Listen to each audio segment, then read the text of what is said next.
Wednesday na nga. Pupunta ako ngayon sa Baklaran para tumakbo. De, biro lang, bibili ako ng barong. Yun.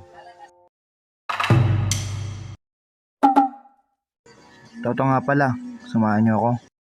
Buti na nga lang maganda yung panahon ngayon. Pero medyo madilim. Kahit maaraw, kailangan ko magdala ng payong in case na umulan. Kasi mamaya baka biglang umulan. Makulimlim na nga at medyo maambon-ambon. Dito na ako sasakay sa Santo Niño. Kasi alam ko traffic dyan sa pagdating sa baba.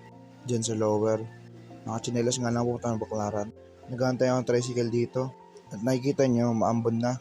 Nakasakay na nga ako. Pero traffic. Grabe talaga dito sa Bikutan. 1 hour bago makarating sa upper. Paglagpas ng school, wala nang traffic kaya dumidire-diretso na kami. Pagtapos nito, sumakay na ako sa jeep. Di ko na nabidyoan kasi siksikan. Dito na nga ako sa Pasay. Gagawin ko na lang, tatawid ako sa kabila. Kita ko papuntang Baklaran. Malapit sa MRT station. Kasi magdadugtong yung MRT station pati yung footbridge nila. So, pagkakatanda ko, ito yung papuntang Baklaran. Sana tama. Pangalawang beses ko pa lang kasi pumunta dito. Nagkamali nga ako ng baba. Pagtingin ko sa Google Map, malayo pa ako sa Baklaran. Di ko alam, didiretso yun lang pala yan. Kaya umakit ako at pumunta na ako dito. Diretso to sa mall. Punta ako sa mall, naghanap ako, nakita ko mga barong. Tinanong ko nga yung presyo, tas hindi ako natuwa sa presyo, kaya naghanap ako sa labas. At may nahanap ako nga sa labas. Nabili ko itong malapit sa simbahan.